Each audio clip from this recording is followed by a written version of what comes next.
사랑하는 성도 여러분, 제가 오늘 여러분께 한 가지 질문을 드리겠습니다. 성경을 가장 잘 아는 민족은 누구일까요? 당연히 유대인입니다. 그들은 어릴 때부터 토라를 암송하고 탈무드를 공부하며 안식일마다 회당에서 성경을 읽습니다. 그런데 놀라운 사실이 있습니다. 이렇게 성경을 잘 아는 그들이 정작 성경이 예언한 메시아를 거부했다는 것입니다. 더욱 놀라운 것은 지금도 그들이 이사야서 53장을 공개적으로 읽지 않는다는 사실입니다.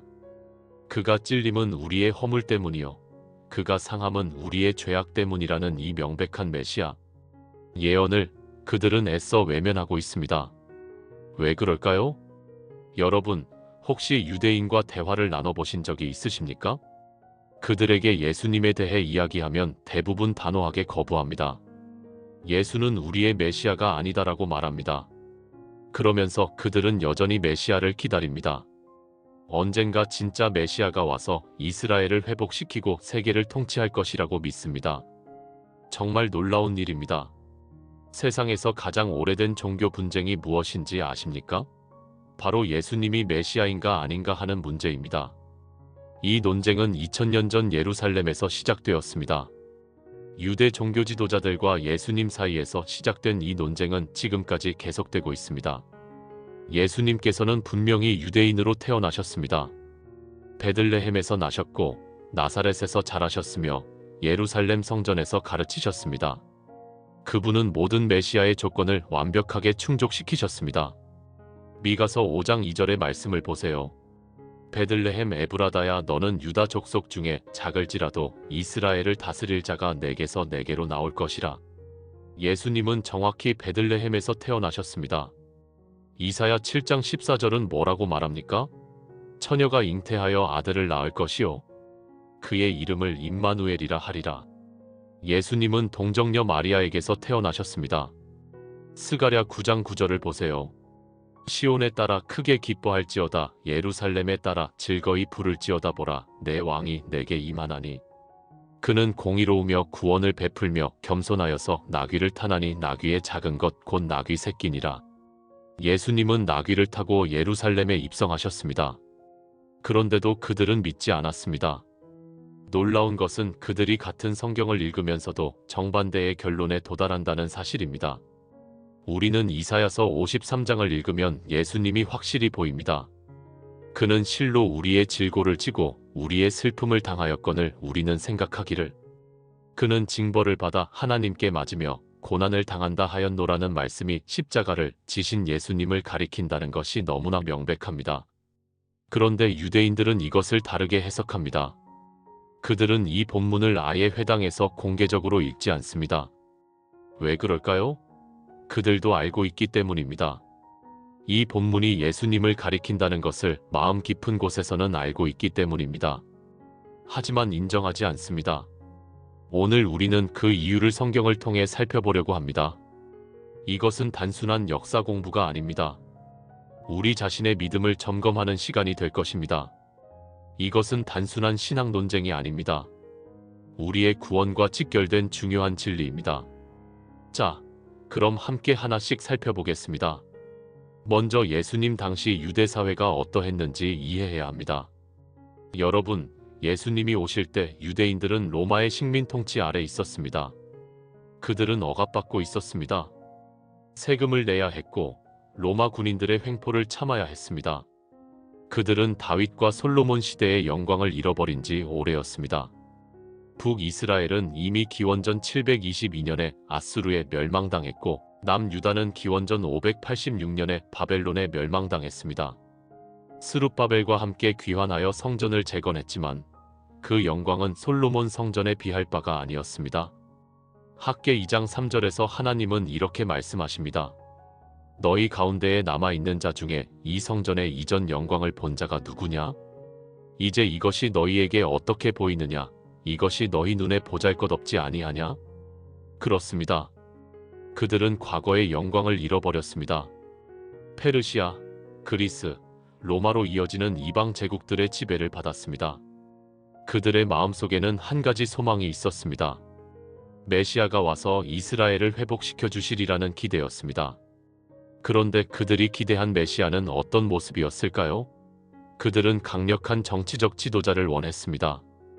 다윗 같은 왕을 원했습니다. 로마 군대를 물리치고 이스라엘의 독립을 회복시킬 군사적 영웅을 기대했습니다. 이사야 9장 6절에서 7절의 말씀을 그들도 잘 알고 있었습니다. 이는 한 아기가 우리에게 낳고 한 아들을 우리에게 주신 바 되었는데 그의 어깨에는 정사를 메었고 그의 이름은 기묘자라 모사라 전능하신 하나님이라 영존하시는 아버지라 평강의 왕이라 할 것임이라. 그 정사와 평강의 더함이 무궁하며 또 다윗의 왕위에 앉아서 그의 나라를 굳게 세우고 지금 이후로 영원히 정의와 공의로 그것을 보존하실 것이라. 그들은 이 말씀을 읽으면서 강력한 왕을 상상했습니다. 다윗의 왕위에 앉아서 이스라엘을 통치할 왕을 기대했습니다. 시편 2편 8절에서 9절의 말씀도 그들은 알고 있었습니다. 내게 구하라. 내가 이방 나라를 내 유업으로 주리니 내 소유가 땅 끝까지 이르리로다. 내가 철장으로 그들을 깨뜨리며 질그릇같이 부수리라 하시도다. 그들은 메시아가 와서 로마를 철장으로 깨뜨리기를 원했습니다. 또한 그들은 제사장 같은 메시아를 기대하기도 했습니다. 특히 사해 사본을 남긴 쿰란 공동체 사람들은 두 명의 메시아를 기다렸습니다. 하나는 다윗의 후손인 왕 메시아였고 다른 하나는 아론의 후손인 제사장 메시아였습니다. 그들은 말라기 3장 1절의 말씀을 믿었습니다. 만군의 여호와가 이르노라. 보라, 내가 내 사자를 보내리니 그가 내 앞에서 길을 준비할 것이요 또 너희가 구하는 바 주가 갑자기 그의 성전에 임하시리니 곧 너희가 사모하는 바 언약의 사자가 임하실 것이라. 그런데 예수님은 어떻게 오셨습니까? 마구간에서 태어나셨습니다. 목수의 아들로 자라셨습니다. 군대를 일으키지 않으셨습니다. 로마와 싸우지 않으셨습니다. 오히려 원수를 사랑하며 너희를 박해하는 자를 위하여 기도하라고 말씀하셨습니다. 마태복음 5장 44절의 말씀입니다. 그들이 원하던 메시아와는 너무나 달랐습니다. 더욱이 예수님은 죄인들과 어울리셨습니다. 세리와 창녀들과 함께 식사하셨습니다. 마태복음 9장 10절에서 11절을 보세요. 예수께서 마태의 집에서 앉아 음식을 잡수실 때에 많은 세리와 죄인들이 와서 예수와 그의 제자들과 함께 앉았더니 바리새인들이 보고 그의 제자들에게 이르되 어찌하여 너희 선생은 세리와 죄인들과 함께 잡수시느냐? 이것은 당시 유대 종교 지도자들에게는 용납할 수 없는 행동이었습니다. 그들은 메시아가 와서 의인들을 높이고 죄인들을 심판하기를 기대했습니다. 그런데 예수님은 정반대로 행동하셨습니다. 마태복음 9장 12절에서 13절에서 예수님은 이렇게 말씀하셨습니다. 예수께서 들으시고 이르시되 건강한 자에게는 의사가 쓸데없고 병든 자에게라야 쓸데있느니라. 너희는 가서 내가 긍휼을 원하고 제사를 원하지 아니하노라 하신 뜻이 무엇인지 배우라. 나는 의인을 부르러 온 것이 아니요 죄인을 부르러 왔노라 하시니라. 이것은 유대 종교 지도자들의 기대와 정면으로 충돌하는 가르침이었습니다. 그들은 자신들이 의인이라고 생각했습니다. 율법을 철저히 지키는 자들이라고 자부했습니다. 그런데 예수님은 그들을 외면하시고 죄인들에게 가셨습니다. 뿐만 아니라 예수님은 안식일에 대한 그들의 엄격한 규정을 깨뜨리셨습니다. 마태복음 12장 1절에서 2절을 보세요. 그때에 예수께서 안식일에 밀밭 사이로 가실새 제자들이 시장하여 이삭을 잘라 먹으니 바리새인들이 보고 예수께 말하되 보시오. 당신의 제자들이 안식일에 하지 못할 일을 하나이다. 그들에게 안식일은 절대적인 것이었습니다. 39가지 금지된 일들이 있었고 그것을 어기는 것은 사형에 해당하는 죄였습니다. 그런데 예수님은 무엇이라고 말씀하셨습니까? 마태복음 12장 8절입니다. 인자는 안식일의 주인이니라. 이 말씀을 들은 바리새인들은 경악했을 것입니다. 안식일은 하나님께서 제정하신 것입니다. 출애굽기 20장 8절에서 11절에 나오는 10계명의 네 번째 계명입니다. 안식일을 기억하여 거룩하게 지키라. 엿새 동안은 힘써 내 모든 일을 행할 것이나 일곱째 날은 내 하나님 여호와의 안식일인즉 너나 내 아들이나 내 딸이나 내 남종이나 내 여종이나 내 가축이나 내 문 안에 머무는 객이라도 아무 일도 하지 말라. 이는 엿새 동안에 나 여호와가 하늘과 땅과 바다와 그 가운데 모든 것을 만들고 일곱째 날에 쉬었음이라. 그러므로 나 여호와가 안식일을 복되게 하여 그 날을 거룩하게 하였느니라. 그런데 예수님은 자신이 안식일의 주인이라고 하셨습니다. 이것은 자신이 하나님과 동등하다는 선언이었습니다. 요한복음 5장을 보면 더욱 분명합니다. 예수님께서 안식일에 38년 된 병자를 고치셨습니다. 요한복음 5장 16절입니다. 그러므로 안식일에 이러한 일을 행하신다 하여 유대인들이 예수를 박해하게 된지라. 그런데 예수님은 뭐라고 대답하셨습니까? 요한복음 5장 17절입니다. 예수께서 그들에게 이르시되 내 아버지께서 이제까지 일하시니 나도 일한다 하시매. 이 말씀을 들은 유대인들의 반응이 어떠했습니까? 요한복음 5장 18절을 보세요.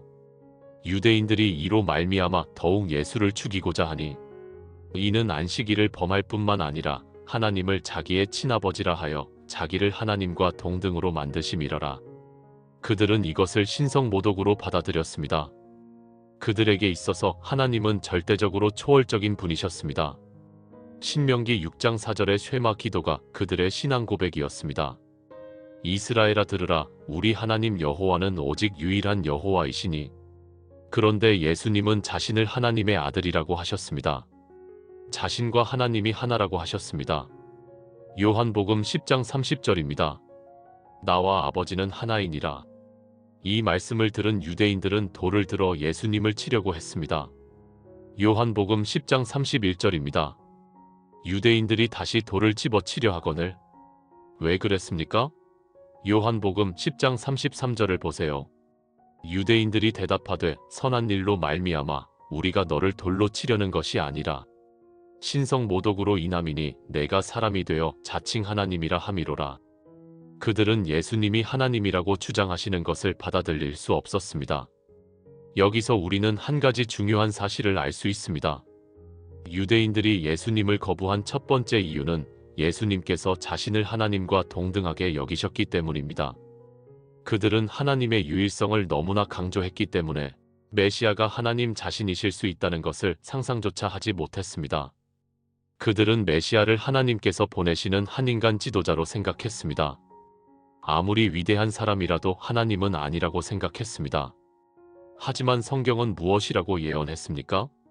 이사야 9장 6절을 다시 보세요. 이는 한 아기가 우리에게 낳고 한 아들을 우리에게 주신 바 되었는데 그의 어깨에는 정사를 메었고 그의 이름은 기묘자라 모사라 전능하신 하나님이라 영존하시는 아버지라 평강의 왕이라 할 것임이라. 메시아의 이름 중 하나가 무엇입니까? 전능하신 하나님입니다.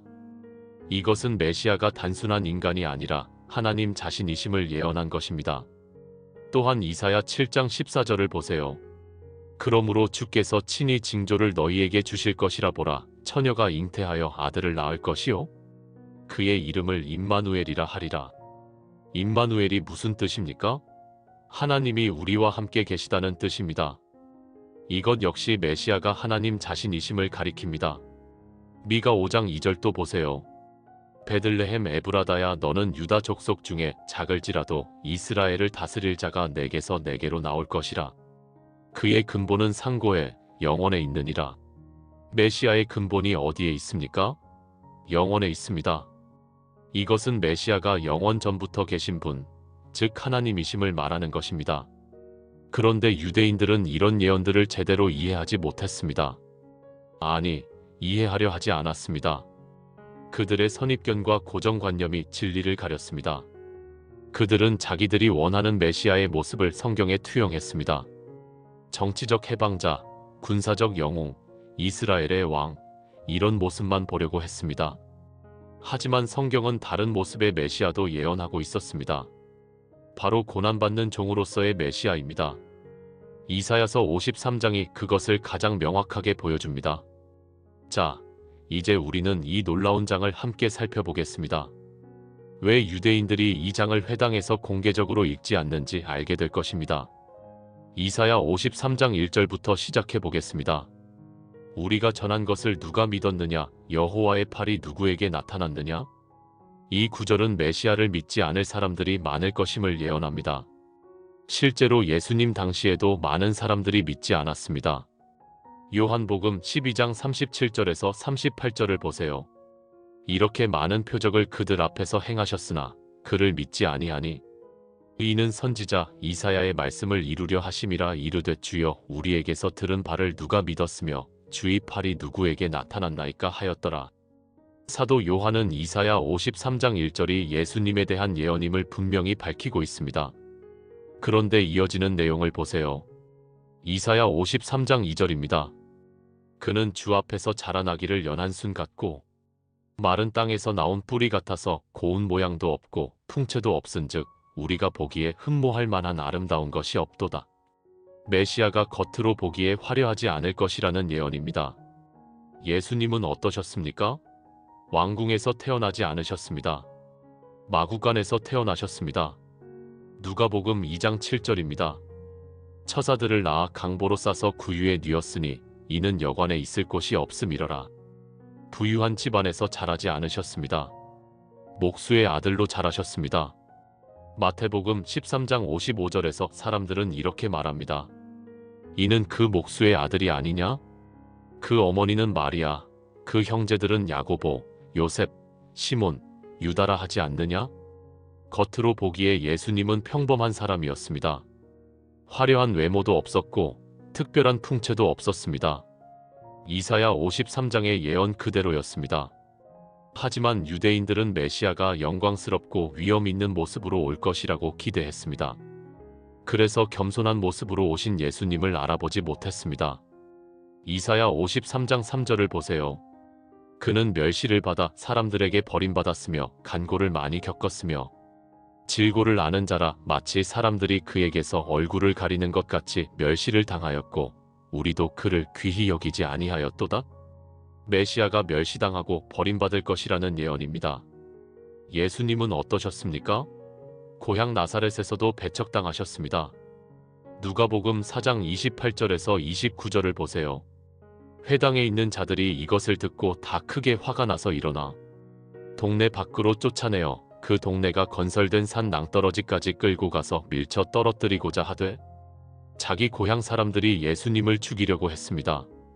종교 지도자들은 예수님을 미워했습니다. 마태복음 12장 14절입니다. 바리새인들이 나가서 어떻게 하여 예수를 죽일까 의논하거늘 제자 중 한 명은 예수님을 배신했습니다. 유다가 은 30에 예수님을 팔았습니다. 마태복음 26장 15절입니다. 이르되 내가 예수를 너희에게 넘겨주리니 얼마나 주려느냐 하니 그들이 은 30을 달아주거늘 심지어 가장 가까운 제자 베드로도 예수님을 3번 부인했습니다. 마태복음 26장 74절입니다. 그가 저주하며 맹세하되 나는 그 사람을 알지 못하노라 하니 곧 닭이 울더라.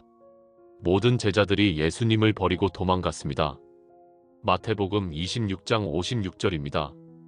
이때에 제자들이 다 예수를 버리고 도망하니라. 이사야 53장 3절의 예언이 그대로 성취되었습니다. 이제 이사야 53장의 핵심 부분으로 들어갑니다. 4절에서 6절까지입니다.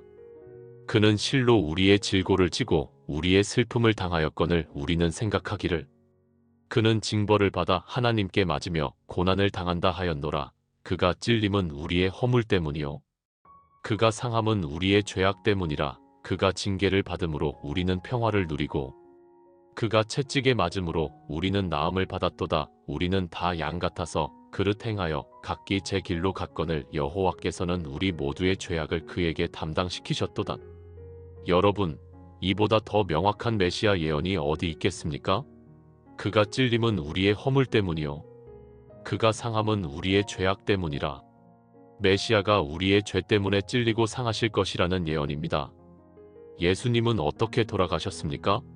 십자가에 못 박혀 돌아가셨습니다. 손과 발에 못이 박혔습니다. 옆구리가 창에 찔렸습니다. 요한복음 19장 34절입니다.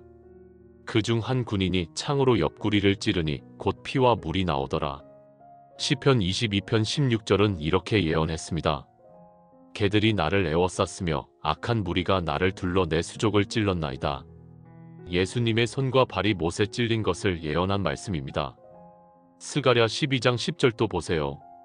내가 다윗의 집과 예루살렘 주민에게 은총과 간구하는 심령을 부어주리니 그들이 그 찌른 바 그를 바라보고 그를 위하여 애통하기를 독자를 위하여 애통하듯 하며 그를 위하여 통곡하기를 장자를 위하여 통곡하듯 하리로다.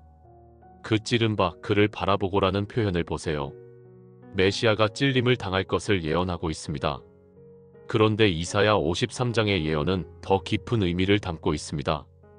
그가 찔림은 우리의 허물 때문이요 그가 상함은 우리의 죄악 때문이라. 이것은 단순히 메시아가 고난당할 것이라는 예언이 아닙니다. 메시아가 우리를 대신하여 고난당할 것이라는 예언입니다. 대속의 죽음을 예언한 것입니다. 그가 징계를 받음으로 우리는 평화를 누리고 그가 채찍에 맞음으로 우리는 나음을 받았도다. 메시아의 고난을 통해 우리가 치유받고 평화를 얻는다는 말씀입니다. 우리는 다 양 같아서 그릇 행하여 각기 제 길로 갔거늘 여호와께서는 우리 모두의 죄악을 그에게 담당시키셨도다. 하나님께서 우리 모두의 죄를 메시아에게 담당시키셨다는 놀라운 선언입니다. 이것이 바로 예수님이 하신 일입니다. 예수님은 우리의 죄를 대신 지시고 십자가에서 돌아가셨습니다. 마태복음 20장 28절에서 예수님은 이렇게 말씀하셨습니다. 인자가 온 것은 섬김을 받으려 함이 아니라 도리어 섬기려 하고 자기 목숨을 많은 사람의 대속물로 주려 함이니라. 대속물이라는 말씀을 주목하세요. 예수님은 많은 사람을 대신하여 목숨을 주시려고 오셨습니다. 요한복음 1장 29절에서 세례 요한은 예수님을 보고 이렇게 외쳤습니다. 보라, 세상 죄를 지고 가는 하나님의 어린 양이로다. 어린 양은 무엇을 의미합니까? 희생 제물입니다. 출애굽기 12장에서 6월절 어린 양의 피를 문설주에 바름으로 장자의 죽음을 면했습니다. 레위기 16장에서는 속죄일에 백성들의 죄를 담당하는 염소를 제물로 드렸습니다. 이 모든 제사는 무엇을 가리킵니까? 바로 예수 그리스도의 대속의 죽음을 가리킵니다. 히브리서 10장 4절입니다. 이는 황소와 염소의 피가 능히 죄를 없이 하지 못함이라. 동물의 피는 죄를 완전히 제거할 수 없습니다. 그것은 장차 오실 메시아를 가리키는 그림자였을 뿐입니다. 히브리서 10장 10절입니다. 이 뜻을 따라 예수 그리스도의 몸을 단번에 들이심으로 말미암아 우리가 거룩함을 얻었노라. 예수님의 희생은 단번에 영원히 완전하게 우리의 죄 문제를 해결하셨습니다. 이것이 이사야 53장이 예언한 내용입니다. 그런데 유대인들은 이것을 받아들이지 못했습니다. 왜 그랬을까요? 그들은 메시아가 고난당하고 죽으리라는 것을 상상하지 못했기 때문입니다. 그들은 메시아가 와서 원수들을 물리치고 영광의 왕국을 세울 것이라고 기대했습니다. 고난받는 메시아, 죽는 메시아는 그들의 기대에 맞지 않았습니다. 이사야 53장 7절을 보세요. 그가 곤욕을 당하여 괴로울 때에도 그의 입을 열지 아니하였으며 마치 도수장으로 끌려가는 어린 양과 털 깎는 자 앞에서 잠잠한 양같이 그의 입을 열지 아니하였도다. 메시아가 억울한 고난을 당하면서도 입을 열지 않으실 것이라는 예언입니다. 예수님은 어떠셨습니까? 대제사장 앞에서 재판받으실 때, 빌라도 앞에서 신문 받으실 때, 거짓 증인들의 모함을 받으실 때 예수님은 아무 변명도 하지 않으셨습니다. 마태복음 27장 12절에서 14절입니다. 대제사장들과 장로들에게 고발을 당하되 아무 대답도 아니하시는지라. 이에 빌라도가 이르되 그들이 너를 쳐서 하는 증거가 얼마나 많은지 듣지 못하느냐 하되 한마디도 대답하지 아니하시니 총독이 크게 놀라워하더라. 빌라도도 놀랐습니다. 보통 사람 같으면 필사적으로 자기를 변호했을 것입니다. 하지만 예수님은 잠잠하셨습니다. 이사야 53장 7절의 예언 그대로였습니다. 베드로전서 2장 23절도 이것을 증거합니다. 욕을 당하시되 맞대어 욕하지 아니하시고 고난을 받으시되 위협하지 아니하시고 오직 공의로 심판하시는 이에게 부탁하시며. 이사야 53장 8절입니다. 그는 곤욕과 신문을 당하고 끌려갔으니 그 세대 중에 누가 생각하기를 그가 살아있는 자들의 땅에서 끊어짐은 마땅히 형벌받을 내 백성의 허물 때문이라 하였으리요. 메시아가 부당하게 재판받고 죽임을 당할 것이라는 예언입니다. 예수님은 밤중에 체포되셨습니다. 급조된 재판을 받으셨습니다. 거짓 증인들이 동원되었습니다. 마태복음 26장 59절에서 60절입니다. 대제사장들과 온 공회가 예수를 죽이려고 그를 칠 거짓 증거를 찾음에 거짓 증인이 많이 왔으나 얻지 못하더니 후에 두 사람이 와서 공정한 재판이 아니었습니다. 처음부터 예수님을 죽이기로 작정하고 진행된 재판이었습니다. 이사야 53장 9절입니다. 그는 강포를 행하지 아니하였고 그의 입에 거짓이 없었으나 그의 무덤이 악인들과 함께 되었으며 그가 죽은 후에 부자와 함께 되었도다. 메시아가 죄가 없으시지만 죄인처럼 취급받으실 것이라는 예언입니다. 예수님은 완전히 죄가 없으셨습니다. 빌라도도 이것을 인정했습니다. 마태복음 27장 24절입니다.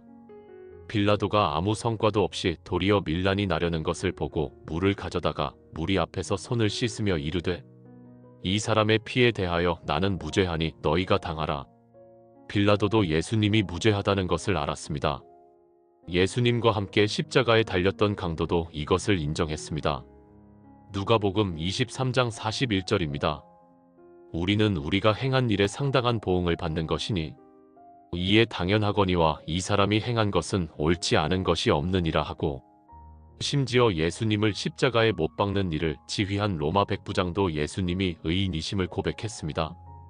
누가복음 24장 47절입니다.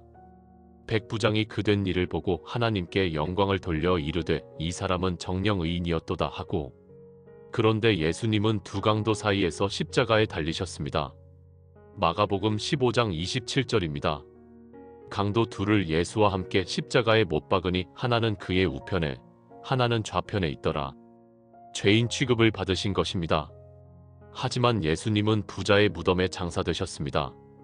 마태복음 27장 57절에서 60절을 보세요. 저물었을 때에 아리마대의 부자 요셉이라 하는 사람이 왔으니 그도 예수의 제자라 빌라도에게 가서 예수의 시체를 달라 하니 이에 빌라도가 내주라 분부하거늘 요셉이 시체를 가져다가 깨끗한 세마포로 싸서 바위 속에 판자기 새 무덤에 넣어두고 큰 돌을 굴려 무덤 문에 놓고 가니 이사야 53장 9절의 예언이 정확하게 성취되었습니다. 그의 무덤이 악인들과 함께 되었으며 그가 죽은 후에 부자와 함께 되었도다. 예수님은 악인들, 즉 강도들과 함께 십자가에 달리셨지만 부자 요셉의 무덤에 장사되셨습니다. 이사야 53장 10절입니다. 여호와께서 그에게 상함을 받게 하시기를 원하사 질고를 당하게 하셨은즉 그의 영혼을 속건제물로 드리기에 이르면 그가 씨를 보게 되며 그의 날은 길 것이요 또 그의 손으로 여호와께서 기뻐하시는 뜻을 성취하리로다. 이 구절은 놀라운 진리를 담고 있습니다. 메시아의 고난이 하나님의 뜻이었다는 것입니다. 여호와께서 그에게 상함을 받게 하시기를 원하사 질고를 당하게 하셨은즉 메시아의 고난과 죽음이 우연이 아니었습니다. 하나님의 계획이었습니다. 사도행전 2장 23절에서 베드로는 이렇게 설교합니다. 그가 하나님께서 정하신 뜻과 미리 아신 대로 내준 바 되었거늘 너희가 법 없는 자들의 손을 빌려 못 박아 죽였으나 예수님의 십자가 죽음은 하나님께서 정하신 뜻이었습니다. 그렇다고 해서 예수님을 죽인 사람들의 죄가 없어지는 것은 아닙니다. 그들은 악한 의도로 예수님을 죽였습니다. 하지만 하나님은 그들의 악한 행위조차도 사용하셔서 인류 구원의 계획을 이루셨습니다. 이사야 53장 10절은 계속해서 말합니다. 그의 영혼을 속건제물로 드리기에 이르면 속건제물이 무엇입니까? 레위기 5장과 6장에 나오는 제사입니다. 죄를 속하기 위해 드리는 제사입니다. 메시아가 우리의 죄를 위한 속건제물이 되실 것이라는 예언입니다. 히브리서 9장 26절입니다. 그리하면 그가 세상을 창조한 때부터 자주 고난을 받았어야 할 것이로되 이제 자기를 단번에 제물로 드려 죄를 없이 하시려고 세상 끝에 나타나셨느니라. 예수님은 자기 자신을 제물로 드리셨습니다. 히브리서 9장 28절입니다. 이와 같이 그리스도도 많은 사람의 죄를 담당하시려고 단번에 들이신 바 되셨고 구원에 이르게 하기 위하여 죄와 상관없이 자기를 바라는 자들에게 두 번째 나타나시리라. 이사야 53장 10절 후반부를 보세요.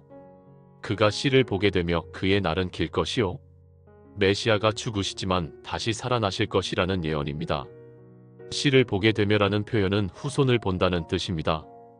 죽은 사람이 어떻게 후손을 볼 수 있습니까? 다시 살아나야 가능합니다. 그의 날은 길 것이오도 마찬가지입니다. 죽었다가 다시 살아나서 영원히 사실 것을 의미합니다. 예수님은 십자가에서 죽으셨지만 사흘 만에 다시 살아나셨습니다. 마태복음 28장 5절에서 6절입니다.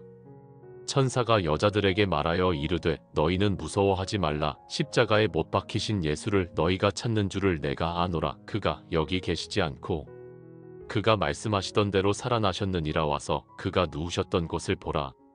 부활이 없었다면 예수님의 죽음은 그저 하나의 비극으로 끝났을 것입니다. 하지만 부활이 모든 것을 증명했습니다. 고린도전서 15장 17절입니다. 그리스도께서 다시 살아나신 일이 없으면 너희의 믿음도 헛되고 너희가 여전히 죄 가운데 있을 것이요. 부활이 예수님이 메시아이심을 증명했습니다. 로마서 1장 4절입니다. 성결의 영으로는 죽은 자들 가운데서 부활하사 능력으로 하나님의 아들로 선포되셨으니 곧 우리 주 예수 그리스도시니라. 이사야 53장 11절입니다. 그가 자기 영혼에 수고한 것을 보고 만족하게 여길 것이라. 나의 의로운 종이 자기 지식으로 많은 사람을 의롭게 하며 또 그들의 죄악을 친히 담당하리로다. 메시아의 고난이 결실을 맺을 것이라는 예언입니다. 많은 사람이 의롭게 될 것이라는 약속입니다. 어떻게 우리가 의롭게 됩니까? 로마서 3장 24절에서 26절입니다. 그리스도 예수 안에 있는 속량으로 말미암아 하나님의 은혜로 값없이 의롭다 하심을 얻은 자 되었느니라. 이 예수를 하나님이 그의 피로써 믿음으로 말미암는 화목제물로 세우셨으니 이는 하나님께서 길이 참으시는 중에 전에 지은 죄를 간과하심으로 자기의 의로우심을 나타내려 하심이니 곧 이때에 자기의 의로우심을 나타내사 자기도 의로우시며 또한 예수 믿는 자를 의롭다 하려 하심이라. 예수님의 피로 말미암아 우리가 의롭게 됩니다. 예수님이 우리 죄를 담당하셨기 때문에 우리가 의롭다 함을 얻습니다. 고린도후서 5장 21절입니다. 하나님이 죄를 알지도 못하신 이를 우리를 대신하여 죄로 삼으신 것은 우리로 하여금 그 안에서 하나님의 의가 되게 하려 하심이라. 이것이 대속입니다. 이것이 복음입니다. 이사야 53장 12절 마지막 절입니다. 그러므로 내가 그에게 존귀한 자와 함께 몫을 나누게 하며 강한 자와 함께 탈취한 것을 나누게 하리니 이는 그가 자기 영혼을 버려 사망에 이르게 하며 범죄자 중 하나로 헤아림을 받았음이라. 그러나 그가 많은 사람의 죄를 담당하고 범죄자를 위하여 기도하였느니라. 메시아가 높임을 받으실 것이라는 예언입니다. 예수님은 십자가에서 죽으셨지만 부활하셨고 승천하셨고 하나님 우편에 앉으셨습니다. 빌립보서 2장 9절에서 11절입니다. 이러므로 하나님이 그를 지극히 높여 모든 이름 위에 뛰어난 이름을 주사 하늘에 있는 자들과 땅에 있는 자들과 땅 아래에 있는 자들로 모든 무릎을 예수의 이름에 꿇게 하시고 모든 입으로 예수 그리스도를 주라 시인하여 하나님 아버지께 영광을 돌리게 하셨느니라. 그가 많은 사람의 죄를 담당하고 범죄자를 위하여 기도하였느니라. 예수님은 십자가 위에서도 기도하셨습니다. 누구를 위해서입니까? 자신을 십자가에 못 박는 사람들을 위해서입니다. 누가복음 23장 34절입니다. 이에 예수께서 이르시되 아버지 저들을 사하여 주옵소서 자기들이 하는 것을 알지 못함이니이다 하시더라. 이보다 더 큰 사랑이 어디 있겠습니까? 여러분, 이사야 53장을 읽으면 누가 생각납니까? 예수 그리스도 외에 누가 이 예언을 성취할 수 있겠습니까? 이 장은 예수님에 대한 완벽한 초상화입니다. 700년 전에 쓰인 예언이 예수님의 생애와 죽음과 부활에 정확히 일치합니다. 그런데 유대인들은 이 장을 어떻게 해석합니까? 놀랍게도 그들은 이 장이 이스라엘 민족을 가리킨다고 주장합니다. 고난받는 종이 메시아 개인이 아니라 이스라엘 백성 전체라고 해석합니다. 정말 그럴까요? 이사야 53장 6절을 다시 보세요. 우리는 다 양 같아서 그릇 행하여 각기 제 길로 갔거늘 여호와께서는 우리 모두의 죄악을 그에게 담당시키셨도다. 우리와 그가 구분되고 있습니다. 우리는 죄를 지은 사람들이고 그는 우리의 죄를 담당하는 분입니다. 만약 고난받는 종이 이스라엘이라면 누구의 죄를 담당한다는 것입니까? 이스라엘이 이스라엘의 죄를 담당한다는 것은 논리적으로 맞지 않습니다. 또한 9절을 보세요. 그는 강포를 행하지 아니하였고 그의 입에 거짓이 없었으나 이것이 이스라엘 민족을 가리킬 수 있습니까? 성경은 이스라엘 백성들이 얼마나 많은 죄를 지었는지 기록하고 있습니다. 그들이 하나님을 배반했고 우상을 섬겼고 율법을 어겼다고 성경 곳곳에서 말하고 있습니다. 이사야서 자체에서도 이스라엘의 죄를 지적합니다. 이사야 1장 4절입니다. 슬프다 범죄한 나라여 허물진 백성이요 행악의 종자여 행위가 부패한 자식이로다. 그들이 여호와를 버리며 이스라엘의 거룩하신 이를 만홀히 여겨 멀리하고 물러갔도다. 이스라엘이 어떻게 강포를 행하지 아니하였고 그의 입에 거짓이 없었다고 할 수 있겠습니까? 사실 유대인들도 알고 있습니다. 이사야 53장이 메시아를 가리킨다는 것을 마음 깊은 곳에서는 알고 있습니다. 그래서 그들은 이 장을 회당에서 공개적으로 읽지 않습니다.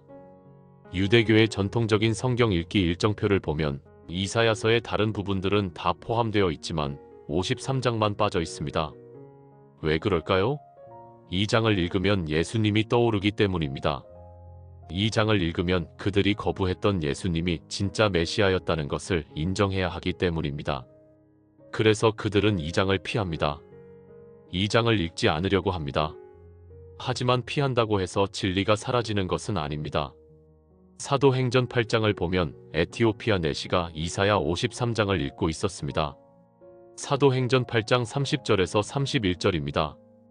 빌립이 달려가서 선지자 이사야의 글 읽는 것을 듣고 말하되 읽는 것을 깨닫느냐 대답하되 지도해주는 사람이 없으니 어찌 깨달을 수 있느냐 하고 빌립을 청하여 수레에 올라 같이 앉으라 하니라. 그가 읽고 있던 성경 구절이 무엇입니까? 사도행전 8장 32절에서 33절입니다.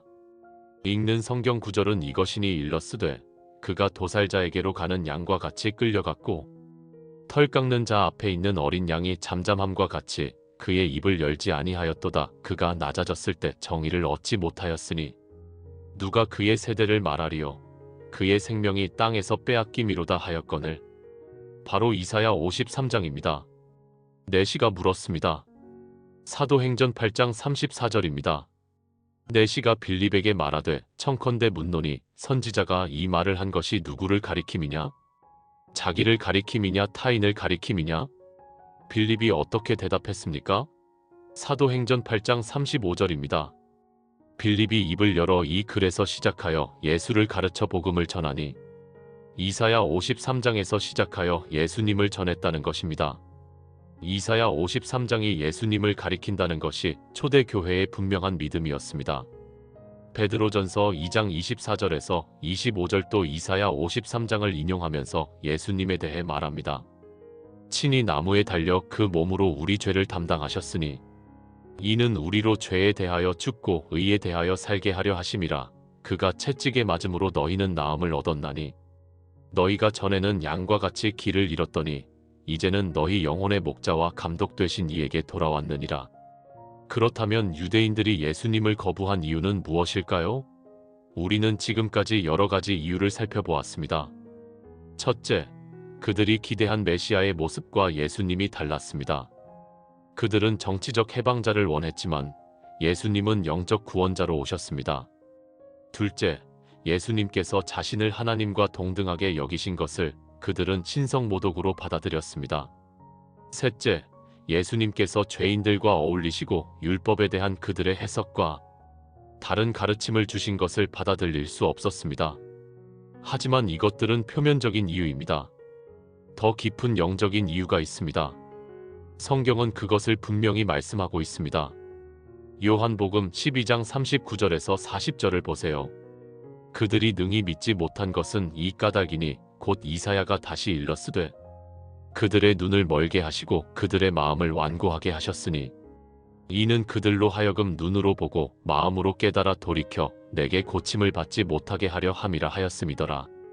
놀라운 말씀입니다. 그들이 믿지 못한 것이 어느 정도는 하나님의 계획 안에 있었다는 것입니다. 이것은 어떻게 이해해야 할까요? 로마서 11장이 이것을 설명합니다. 로마서 11장 7절에서 8절입니다. 그런즉 어떠하냐? 이스라엘이 구하는 그것을 얻지 못하고 오직 택하심을 입은 자가 얻었고 그 남은 자들은 우둔하여졌느니라. 기록된 바 하나님이 오늘까지 그들에게 혼미한 심령과 보지 못할 눈과 듣지 못할 귀를 주셨다 함과 같으니라. 이스라엘의 일부가 완고하게 된 것은 하나님의 더 큰 계획을 위한 것이었습니다. 로마서 11장 11절입니다. 그러므로 내가 말하노니 그들이 넘어지기까지 실족하였느냐? 그럴 수 없느니라. 그들이 넘어짐으로 구원이 이방인에게 이르러 이스라엘로 시기나게 함이니라.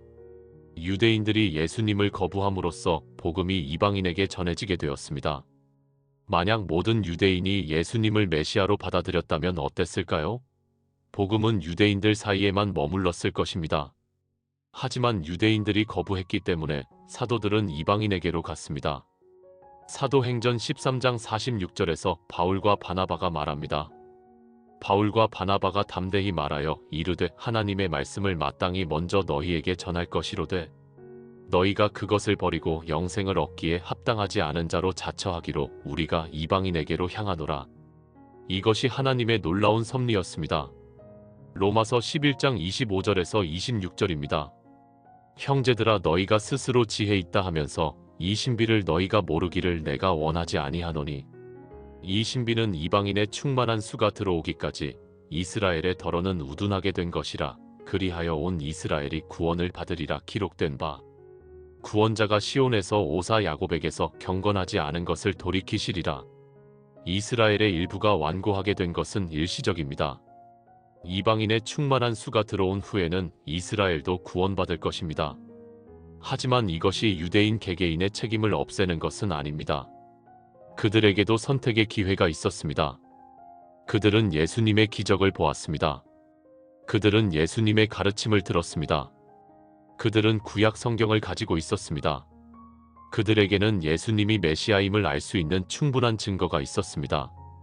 요한복음 15장 22절에서 예수님은 이렇게 말씀하셨습니다. 내가 와서 그들에게 말하지 아니하였더라면 죄가 없었으려니와 지금은 그 죄를 핑계할 수 없느니라. 그들에게는 핑계할 수 없는 책임이 있었습니다. 요한복음 15장 24절입니다. 내가 아무도 못한 일을 그들 중에서 하지 아니하였더라면 그들에게 죄가 없었으려니와 지금은 그들이 나와 내 아버지를 보았고도 미워하였느니라. 그들은 보았지만 믿지 않았습니다. 왜 그랬을까요? 요한복음 5장 44절에서 예수님은 그 이유를 지적하십니다. 너희가 서로 영광을 취하고 유일하신 하나님으로부터 오는 영광은 구하지 아니하니 어찌 나를 믿을 수 있느냐? 그들은 하나님의 영광보다 사람의 영광을 더 사랑했습니다. 요한복음 12장 42절에서 43절도 이것을 증거합니다. 그러나 관리 중에도 그를 믿는 자가 많되 바리새인들 때문에 드러나게 말하지 못하니 이는 출교를 당할까 두려워함이라. 그들은 사람의 영광을 하나님의 영광보다 더 사랑하였더라. 그들은 알면서도 인정하지 않았습니다. 믿으면서도 고백하지 못했습니다. 사람들의 눈을 두려워했습니다. 또 다른 이유가 있습니다. 요한복음 8장 43절에서 44절입니다. 어찌하여 내 말을 깨닫지 못하느냐? 이는 내 말을 들을 줄 알지 못함이로다. 너희는 너희 아비 마귀에게서 났으니 너희 아비의 욕심대로 너희도 행하고자 하느니라. 그는 처음부터 살인한 자요. 진리가 그 속에 없으므로 진리에 서지 못하고 거짓을 말할 때마다 제 것으로 말하나니 이는 그가 거짓말쟁이요 거짓의 아비가 되었음이라. 예수님을 거부하는 자들의 배후에는 영적인 세력이 있습니다. 고린도후서 4장 4절도 이것을 말합니다. 그 중에 이 세상의 신이 믿지 아니하는 자들의 마음을 혼미하게 하여 그리스도의 영광의 복음의 광채가 비치지 못하게 함이니 그리스도는 하나님의 형상이니라. 사탄이 사람들의 마음을 혼미하게 하여 복음을 보지 못하게 합니다. 에베소서 2장 2절입니다. 그때에 너희는 그 가운데서 행하여 이 세상 풍조를 따르고 공중의 권세 잡은 자를 따랐으니 곧 지금 불순종의 아들들 가운데서 역사하는 영이라. 불신앙의 배후에는 영적 전쟁이 있습니다. 유대인들이 예수님을 거부한 것도 이러한 영적 전쟁의 일부였습니다. 하지만 궁극적으로는 그들 자신의 선택이었습니다. 요한복음 3장 19절에서 20절입니다. 그 정죄는 이것이니 곧 빛이 세상에 왔으되 사람들이 자기 행위가 악함으로 빛보다 어둠을 더 사랑한 것이니라. 악을 행하는 자마다 빛을 미워하여 빛으로 오지 아니하나니 이는 그 행위가 드러날까 하며 그들은 자신의 죄가 드러나는 것을 원하지 않았습니다. 회개하고 변화되는 것을 원하지 않았습니다. 그들은 자신들의 의로움을 주장했습니다. 로마서 10장 3절입니다. 하나님의 의를 모르고 자기 의를 세우려고 힘써 하나님의 의에 복종하지 아니하였느니라. 그들은 율법을 지킴으로 의롭게 된다고 믿었습니다. 그래서 은혜로 주시는 의를 받아들이지 못했습니다. 빌립보서 3장 9절에서 바울은 말합니다. 그 안에서 발견되려 함이니 내가 가진 의는 율법에서 난 것이 아니요 오직 그리스도를 믿음으로 말미암은 것이니 곧 믿음으로 하나님께로부터 난 의라. 바울 자신도 한때는 율법의 의를 추구했던 바리새인이었습니다. 하지만 예수님을 만난 후에 그것이 배설물과 같다는 것을 깨달았습니다. 빌립보서 3장 7절에서 8절입니다. 그러나 무엇이든지 내게 유익하던 것을 내가 그리스도를 위하여 다 해로 여길 뿐더러 또한 모든 것을 해로 여김은 내 주 그리스도 예수를 아는 지식이 가장 고상하기 때문이라. 내가 그를 위하여 모든 것을 잃어버리고 배설물로 여김은 그리스도를 얻고. 바울은 변화되었습니다. 하지만 대부분의 유대인들은 변화되기를 거부했습니다. 예수님께서는 그들의 완고함을 슬퍼하셨습니다. 마태복음 23장 37절입니다. 예루살렘아 예루살렘아 선지자들을 죽이고 내게 파송된 자들을 돌로 치는 자여 암탉이 그 새끼를 날개 아래에 모음같이 내가 내 자녀를 모으려 한 일이 몇 번이냐. 그러나 너희가 원하지 아니하였도다. 너희가 원하지 아니하였도다. 이것이 핵심입니다. 그들의 의지였습니다. 그들의 선택이었습니다. 그렇다면 지금은 어떻습니까? 2000년이 지난 오늘날 유대인들은 여전히 예수님을 거부하고 있습니까? 대부분은 그렇습니다. 현재 전 세계에 약 1,500만 명의 유대인이 있는데 그중 예수님을 메시아로 믿는 사람은 극소수입니다. 하지만 놀라운 일이 일어나고 있습니다. 점점 더 많은 유대인들이 예수님을 메시아로 받아들이고 있습니다. 이들을 메시아닉 주, 즉 메시아를 믿는 유대인이라고 부릅니다. 현재 전 세계적으로 약 30만에서 35만 명의 메시아닉 주가 있는 것으로 추정됩니다. 특히 이스라엘 내에서도 메시아닉 주 공동체가 성장하고 있습니다. 현재 이스라엘에는 약 3만 명 정도의 메시아닉 주가 있으며 300개가 넘는 메시아닉 회중이 있습니다. 이것은 놀라운 일입니다. 왜냐하면 이스라엘 사회에서 예수님을 믿는다는 것은 엄청난 희생을 감수해야 하기 때문입니다.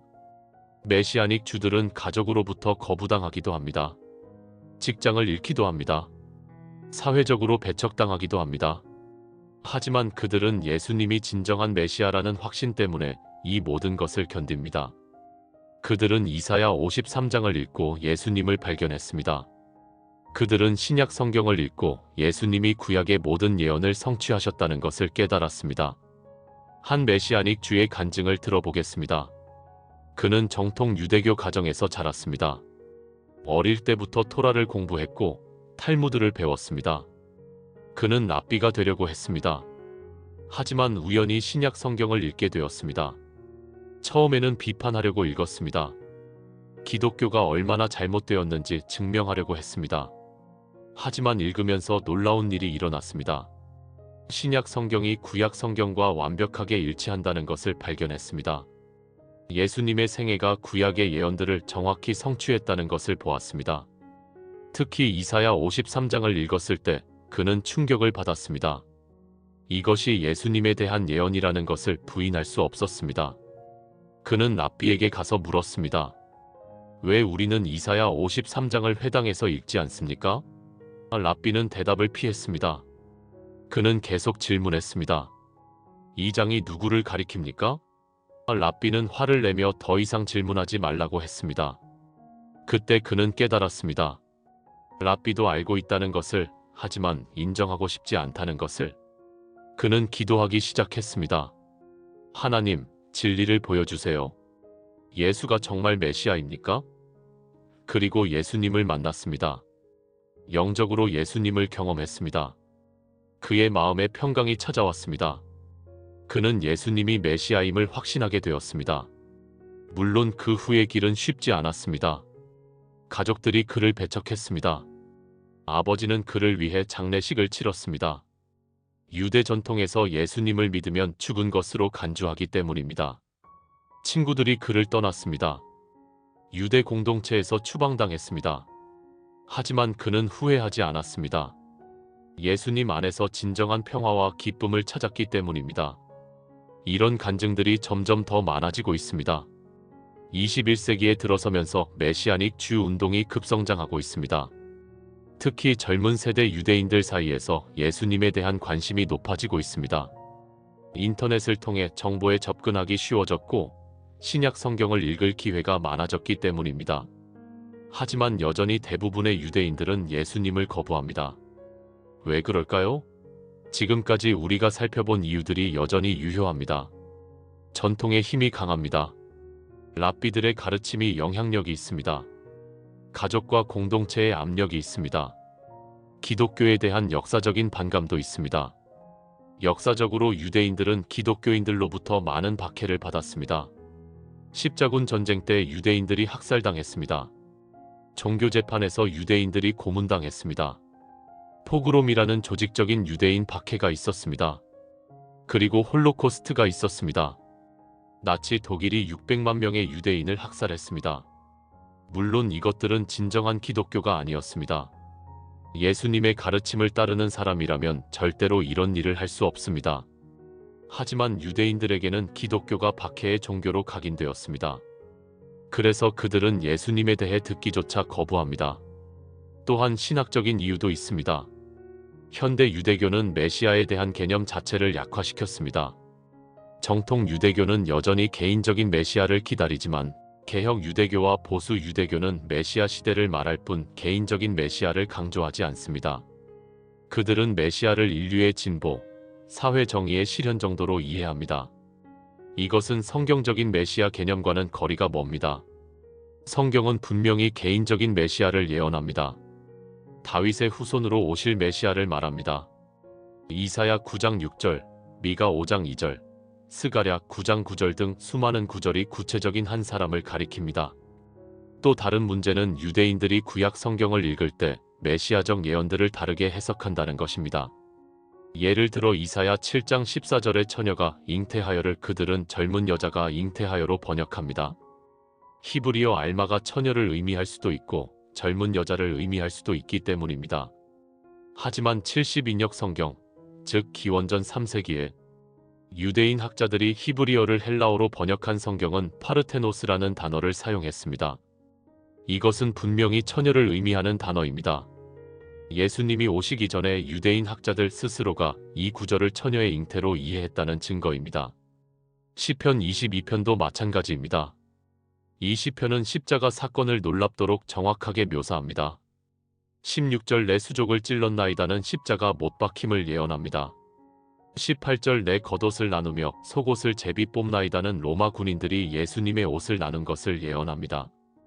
요한복음 19장 23절에서 24절을 보세요. 군인들이 예수를 십자가에 못 박고 그의 옷을 취하여 네 깃에 나눠 각각 한 깃씩 얻고 속옷도 취하니 이 속옷은 호지 아니하고 위에서부터 통으로 짠 것이라 군인들이 서로 말하되 이것을 찢지 말고 누가 얻나 제비 뽑자 하니 이는 성경에 그들이 내 옷을 나누고 내 옷을 제비 뽑마이다. 한 것을 응하게 하려 함이러라. 군인들은 이런 일을 하고 시편 22편의 예언이 정확히 성취되었습니다. 다니엘서 9장 24절에서 27절도 중요한 메시아 예언입니다. 내 백성과 내 거룩한 성을 위하여 이른 이래를 기한으로 정하였나니 허물이 그치며 죄가 끝나며 죄악이 용서되며 영원한 의가 드러나며 환상과 예언이 응하며 또 지극히 거룩한 이가 기름 부음을 받으리라.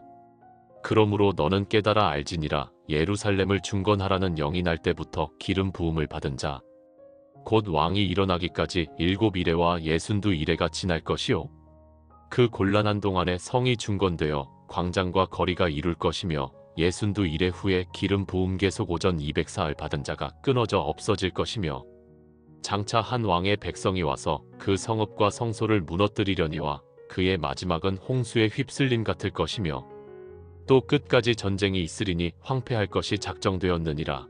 그가 그 이레의 절반의 제사와 예물을 금지할 것이며 또 포악하여 가증한 것이 날개를 의지하여 설 것이며 또 이미 정한 종말까지 진노가 황폐하게 하는 자에게 쏟아지리라 하였느니라.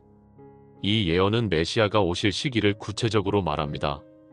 예루살렘을 중건하라는 영이 날 때부터 기름 부음을 받은 자, 곧 왕이 일어나기까지 7이레와 62이레가 지날 것이요 7이레와 62이레를 합하면 69이레입니다. 여기서 한 이레는 7년을 의미하므로 69 곱하기 7은 483년입니다. 예루살렘 중건 명령은 느헤미야 2장에 나오는 아닥사스다 왕 20년, 즉 기원전 445년경에 내려졌습니다. 여기서 483년 후면 서기 30년대가 됩니다. 정확히 예수님이 공생애를 시작하시고 십자가에 달리신 시기입니다. 더욱 놀라운 것은 62일의 후에 기름 부음을 받은 자가 끊어져 없어질 것이며라는 예언입니다. 메시아가 끊어져 없어진다는 것, 즉 죽임을 당할 것을 예언한 것입니다. 예수님은 정확히 이 시기에 십자가에서 돌아가셨습니다. 이런 예언들을 보면 예수님이 메시아라는 것이 너무나 명백합니다. 하지만 유대인들은 여전히 믿지 않습니다. 왜 그럴까요? 결국은 마음의 문제입니다. 영적인 눈이 열려야 합니다. 고린도후서 3장 14절에서 16절입니다. 그러나 그들의 마음이 완고하여 오늘까지도 구약을 읽을 때에 그 수건이 벗겨지지 아니하고 있으니 그 수건은 그리스도 안에서 없어질 것이라 오늘까지 모세의 글을 읽을 때에 수건이 그 마음을 덮었도다.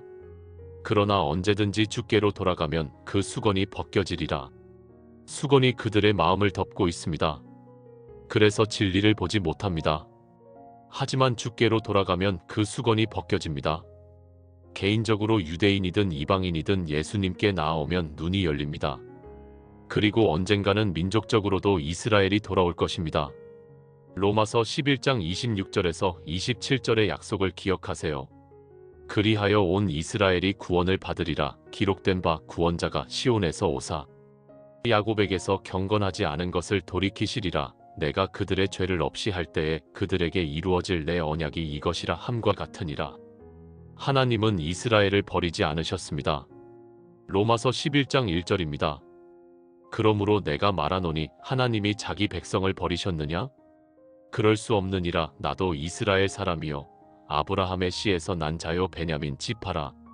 하나님의 선택은 취소될 수 없습니다. 로마서 11장 29절입니다. 하나님의 은사와 부르심에는 후회하심이 없느니라. 그래서 우리는 이스라엘을 위해 기도해야 합니다. 그들이 눈이 열려서 예수님을 알아보기를 기도해야 합니다. 여러분, 우리가 오늘 살펴본 내용을 정리해 보겠습니다. 유대인들이 예수님을 거부한 이유는 여러 가지입니다. 그들이 기대한 메시아의 모습과 달랐기 때문입니다. 그들의 신학적 선입견 때문입니다. 그들의 교만과 완고함 때문입니다. 영적인 눈먼 때문입니다. 그리고 하나님의 더 큰 계획, 즉 복음이 온 세상에 전파되게 하시려는 하나님의 섭리도 있었습니다. 하지만 이것이 우리에게 주는 교훈은 무엇입니까? 우리도 조심해야 합니다.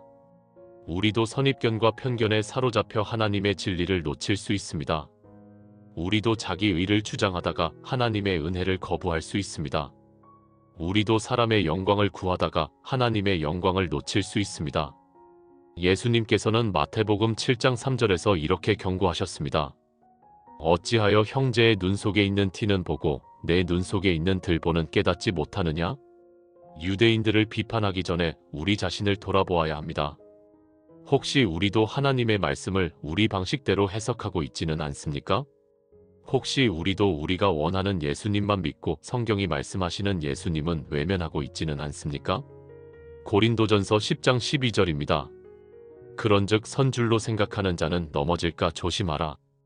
유대인들이 넘어졌습니다. 하지만 우리도 교만하면 넘어질 수 있습니다. 로마서 11장 20절에서 21절입니다. 옳도다 그들은 믿지 아니함으로 꺾이고 너는 믿음으로 섰느니라. 높은 마음을 품지 말고 도리어 두려워하라. 하나님이 원 가지들도 아끼지 아니하셨은즉 너도 아끼지 아니하시리라. 우리는 겸손해야 합니다. 우리가 구원받은 것은 우리가 유대인보다 나아서가 아닙니다. 하나님의 은혜입니다. 에베소서 2장 8절에서 9절입니다. 너희는 그 은혜에 의하여 믿음으로 말미암아 구원을 받았으니 이것은 너희에게서 난 것이 아니요 하나님의 선물이라 행위에서 난 것이 아니니 이는 누구든지 자랑하지 못하게 함이라. 또한 우리는 유대인들을 사랑해야 합니다. 그들을 위해 기도해야 합니다. 로마서 10장 1절에서 바울은 이렇게 말합니다. 형제들아 내 마음에 원하는 바와 하나님께 구하는 바는 이스라엘을 위함이니 곧 그들로 구원을 받게 함이라. 바울은 자기 민족의 구원을 위해 간절히 기도했습니다. 로마서 9장 2절에서 3절은 더욱 감동적입니다. 내게 큰 근심이 있는 것과 마음에 그치지 않는 고통이 있는 것을 내 양심이 성령 안에서 나와 더불어 증언하노니 나의 형제 곧 골육의 친척을 위하여 내 자신이 저주를 받아 그리스도에게서 끊어질지라도 원하는 바로라. 바울은 자기 민족을 위해 자신이 저주받을지라도 그들이 구원받기를 원했습니다. 우리도 이런 마음을 가져야 합니다. 유대인들을 미워하거나 정죄해서는 안 됩니다. 그들을 불쌍히 여기고 사랑해야 합니다. 그들을 위해 기도해야 합니다. 그들에게 복음을 전해야 합니다. 물론 유대인에게 복음을 전하는 것은 쉽지 않습니다. 그들은 강한 저항을 보입니다. 하지만 불가능한 것은 아닙니다. 사도행전을 보면 초대 교회는 유대인들에게 복음을 전했고 많은 유대인이 믿었습니다. 사도행전 2장 41절입니다. 그 말을 받은 사람들은 세례를 받음에 이날에 신도의 수가 3,000이나 더하더라. 오순절에 3,000명이 믿었고 그들은 대부분 유대인이었습니다. 사도행전 4장 4절입니다. 말씀을 들은 사람 중에 믿는 자가 많으니 남자의 수가 약 5,000이나 되었더라. 계속해서 유대인들이 믿고 있었습니다. 사도행전 6장 7절입니다. 하나님의 말씀이 점점 왕성하여 예루살렘에 있는 제자의 수가 더 심히 많아지고 허다한 제사장의 무리도 이 도에 복종하니라. 제사장들까지도 믿었습니다. 오늘날도 마찬가지입니다. 어렵지만 불가능하지 않습니다. 우리는 포기해서는 안 됩니다. 로마서 1장 16절입니다. 내가 복음을 부끄러워하지 아니하노니 이 복음은 모든 믿는 자에게 구원을 주시는 하나님의 능력이 됨이라. 먼저는 유대인에게요 그리고 헬라인에게로다. 복음은 먼저 유대인에게입니다. 그렇다면 우리는 어떻게 유대인에게 복음을 전할 수 있습니까? 먼저 그들을 존중해야 합니다. 그들의 신앙과 전통을 무시해서는 안 됩니다. 오히려 구약 성경을 통해 접근해야 합니다. 그들이 잘 아는 구약 성경에서 메시아 예언들을 보여주어야 합니다. 이사야 53장은 강력한 도구입니다. 많은 유대인이 이 장을 읽고 예수님을 발견했습니다. 시편 22편, 다니엘서 9장, 스가랴 12장 등도 유용합니다. 미가 5장 2절의 베들레헴 예언, 이사야 7장 14절의 동정녀 탄생 예언, 스가랴 9장 9절의 나귀 타고 입성하는 예언 등을 보여줄 수 있습니다. 또한 예수님의 족보를 보여줄 수 있습니다. 마태복음 1장은 예수님이 아브라함과 다윗의 후손임을 증명합니다. 누가복음 3장은 더 상세한 족보를 제공합니다. 예수님이 유대인의 왕이 되실 자격이 충분함을 보여줍니다. 그리고 무엇보다 사랑으로 접근해야 합니다. 논쟁하려 하지 말고 진실한 관심을 보여야 합니다. 그들의 이야기를 들어주어야 합니다. 그들이 겪은 고난과 박해를 이해해야 합니다. 그리고 예수님의 사랑을 보여주어야 합니다. 마지막으로 기도해야 합니다. 기도 없이는 아무것도 할 수 없습니다. 고린도후서 4장 4절을 기억하세요. 이 세상의 신이 믿지 아니하는 자들의 마음을 혼미하게 하여 그리스도의 영광의 복음의 광채가 비치지 못하게 함이니라. 영적 전쟁입니다. 기도로 싸워야 합니다. 에베소서 6장 12절입니다. 우리의 씨름은 혈과 육을 상대하는 것이 아니요 통치자들과 권세들과 이 어둠의 세상 주관자들과 하늘에 있는 악의 영들을 상대함이라. 우리는 기도로 무장해야 합니다. 에베소서 6장 18절입니다. 모든 기도와 간구를 하되 항상 성령 안에서 기도하고 이를 위하여 깨어 구하기를 항상 힘쓰며 여러 성도를 위하여 구하라. 사랑하는 성도 여러분, 오늘 우리는 유대인들이 왜 이사야 53장을 읽지 않는지, 왜 예수님을 믿지 않는지 살펴보았습니다. 그것은 그들의 선입견과 완고함, 영적 눈먼, 그리고 하나님의 더 큰 계획 때문이었습니다. 하지만 하나님은 그들을 버리지 않으셨습니다. 언젠가 그들도 돌아올 것입니다. 그때까지 우리는 무엇을 해야 합니까? 첫째, 겸손해야 합니다. 우리도 언제든지 진리를 놓칠 수 있음을 기억해야 합니다. 둘째, 유대인들을 사랑하고 그들을 위해 기도해야 합니다. 셋째, 기회가 될 때마다 그들에게 복음을 전해야 합니다. 넷째, 우리 자신의 믿음을 점검해야 합니다. 혹시 우리도 성경을 우리 방식대로 해석하고 있지는 않은지, 우리가 원하는 예수님만 믿고 있지는 않은지 돌아보아야 합니다. 마지막으로 이사야 53장의 메시지를 우리 자신에게 적용해야 합니다. 그가 찔림은 우리의 허물 때문이요, 그가 상함은 우리의 죄악 때문이라. 예수님이 우리를 위해 십자가에 달리셨습니다. 그가 징계를 받음으로 우리는 평화를 누리고 그가 채찍에 맞음으로 우리는 나음을 받았도다. 예수님의 고난으로 우리가 치유받았습니다.